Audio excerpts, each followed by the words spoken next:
As we continue our study of the fourth poem, that is Proverbs chapter 5, let's focus on microstructural features, that is, structural features that operate within a segment rather than connecting one segment with another.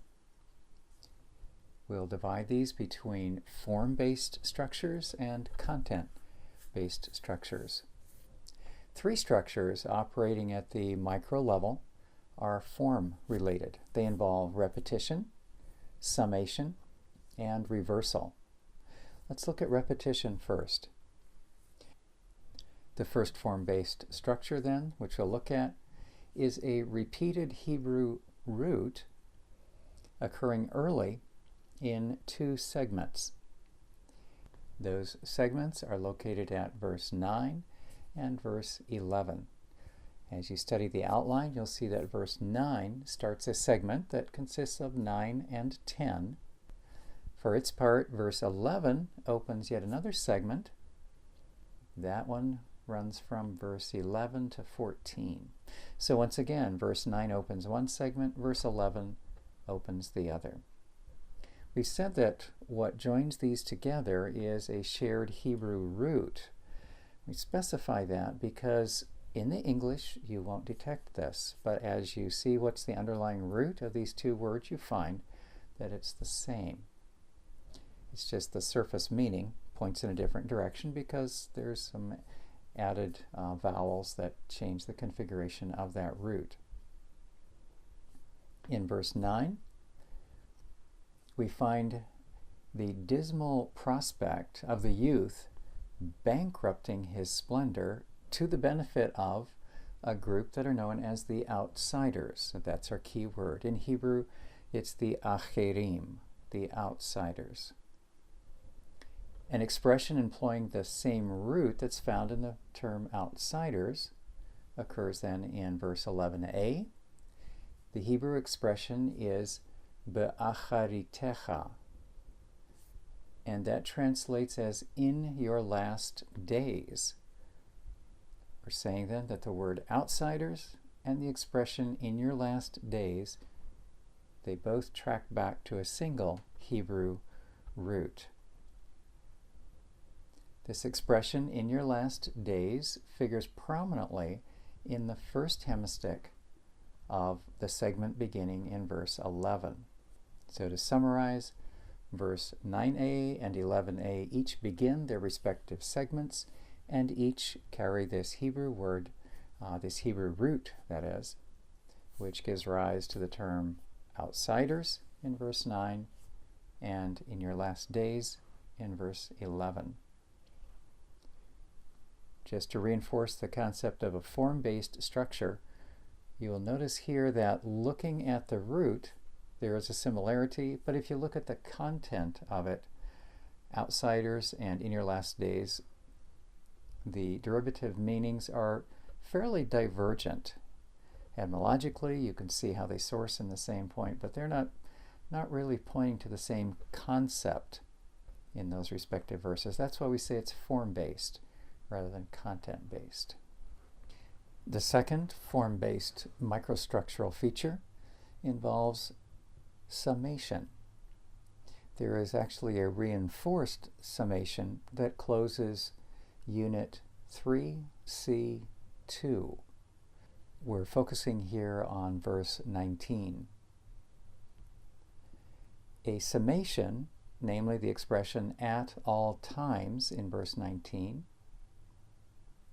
which is reinforced by an adverb of time, namely the word continually, draws to a close the unit that outlines the sage's hopes for communal and conjugal benefits. Let's unpack that just a bit more. Focus, if you would, on block 3C. That's the portion that spans verses 15 through 20. You'll see the heading there, positive defense, imperative for marital faithfulness, with hopes for benefits, communal and conjugal. When you come down to Unit 2, the subheading, that spans verses 16 through 19, you'll see the subheading, Hopes for Benefits, Communal and Conjugal. The point of this reinforced summation is to draw our attention to the last verse of 3c2. That would be verse 19. And notice in the second phrase, we find it reads, May they quench your thirst at all times. That is a summation. When we encounter it towards the end of a particular argument, we should be detecting that it is drawing a fairly large net, casting a large net, we should say, to draw together the argument into a high point, a particular emphasis, helping to close off that portion of the lesson. Now, that is not the only element of that sort. In the very next phrase, that is the last one of this long verse 19, it's a tristic. It has 3 portions to it instead of the usual 2, the distic. That last one says, on account of her love, you should, notice this word, continually stagger. That, while it does not use the word all or none, which are our most obvious tag words for a summation, so the word continually is not a summation, and yet can you sense that in terms of the what it's describing, it's running on the same rails as at all times. Those are synonymous. So that's what we mean by saying at the end of 3c2, when we come down to verse 19, part of the way that we detect that this is a lower boundary for 3c2, that is 16 through 19, part of the way we detect that 19 is a lower kind of a fence or a boundary is because the argument reaches a high point through this double sense of summation or endless time frame, at all times and continually. In case you're wondering to yourself, well, what difference does that make?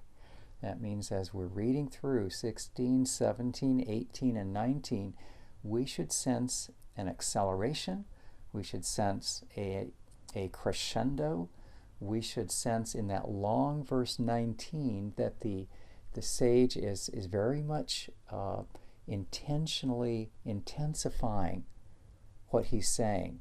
He cares deeply about it, and he feels this is a very important point, and it should persuade the hearer because of its universal benefit, universal in the sense of all times and continually. The last form-based microstructure involves reversal concerning the word stagger that we see in verse 20. Notice, please, then, that when we come to verse 20, this is the last verse of block 3c. Began in verse 15, extends through verse 20. A rhetorical question, accented with the vocative my son, fittingly brings section 3 to a close with a tone of incredulity.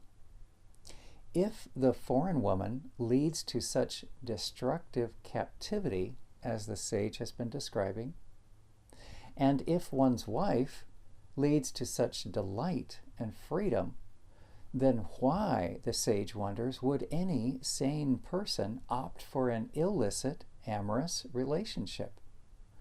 That's the tone in verse 20, which reads, So why, my son, should you stagger on account of a foreign woman, or embrace a stranger woman's bosom?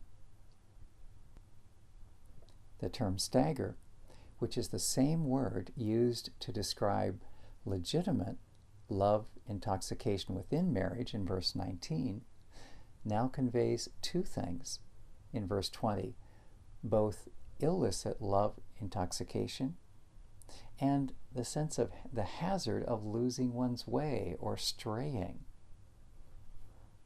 In this way, stagger operates as a reversal when compared with its usage in 19 over against its later usage in verse 20.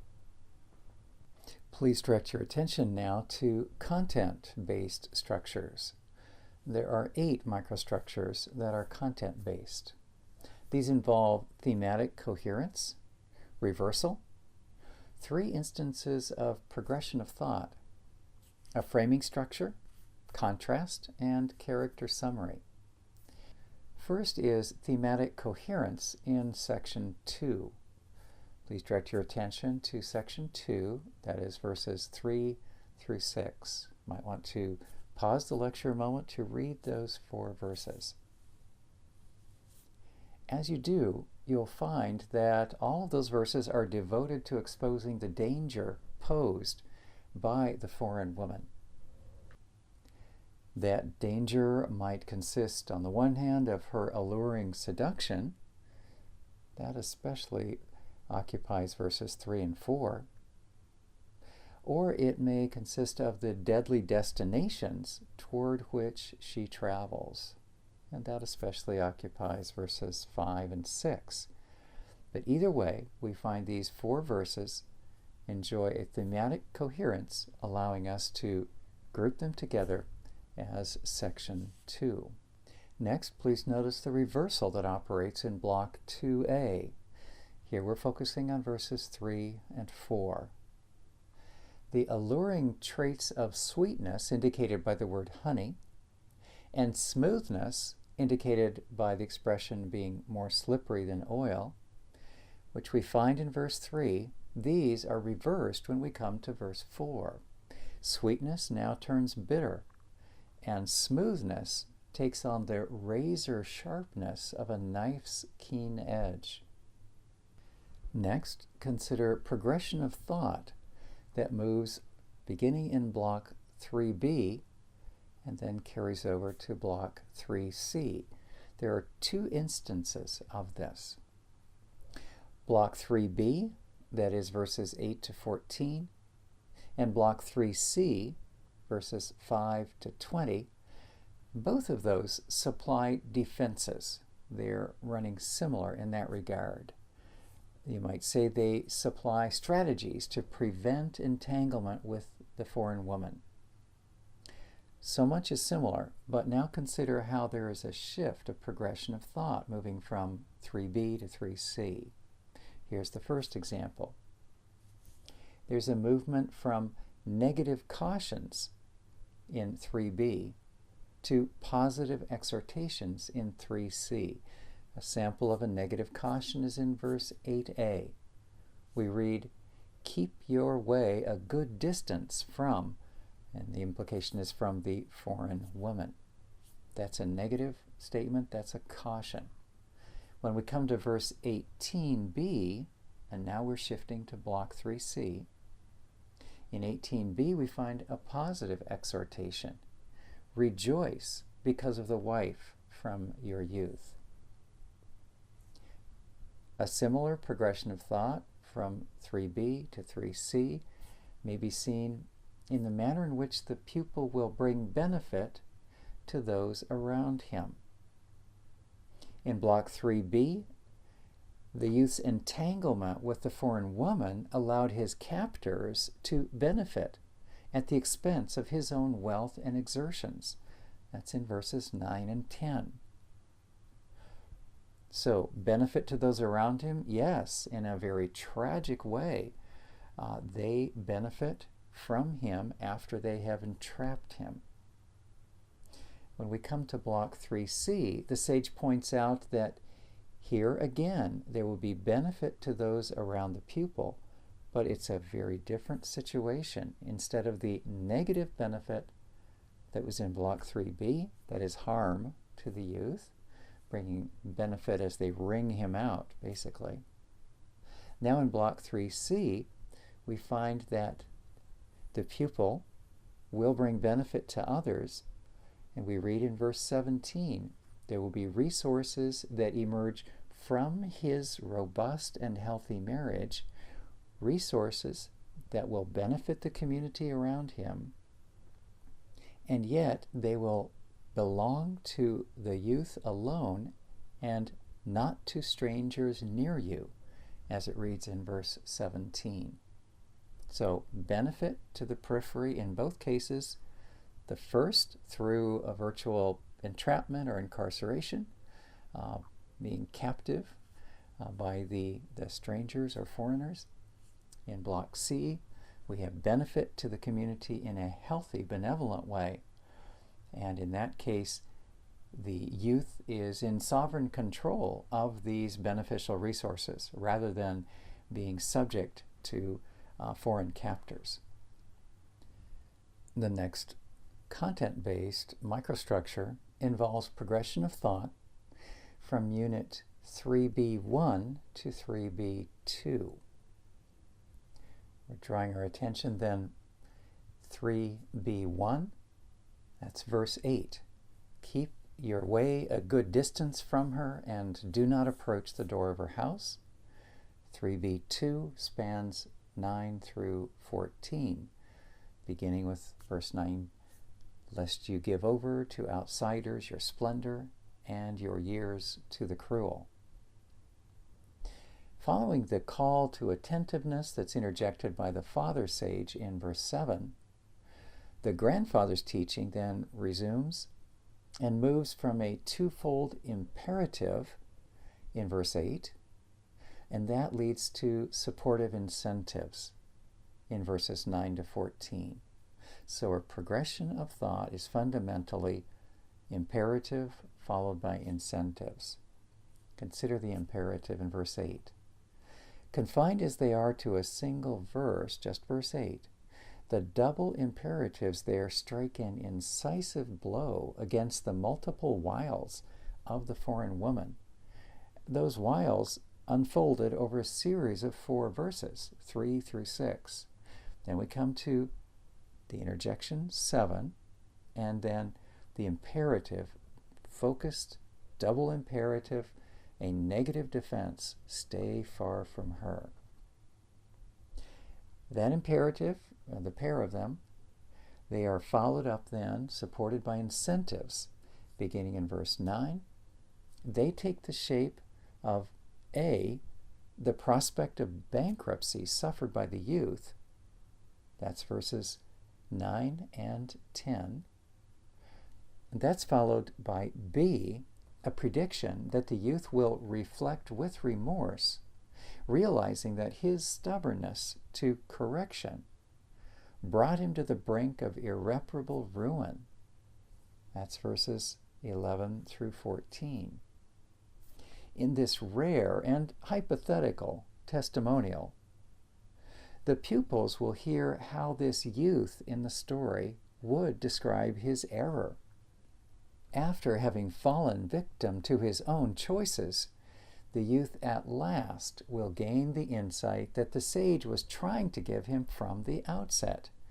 That is, the ability to foresee outcomes.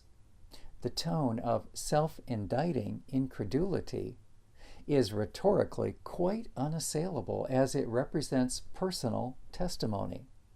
Notice the statement in verse 11. How deeply I hated discipline, and my mind spurned reproof. His pain is all the greater because of public spectacle. Verse 14. As if premature death were not penalty enough, his suffering escalates still further as he anticipates that this soon approaching death will befall him among foreign oppressors, excruciatingly alone. The remaining content-based microstructures will be treated in the next portion of this lecture.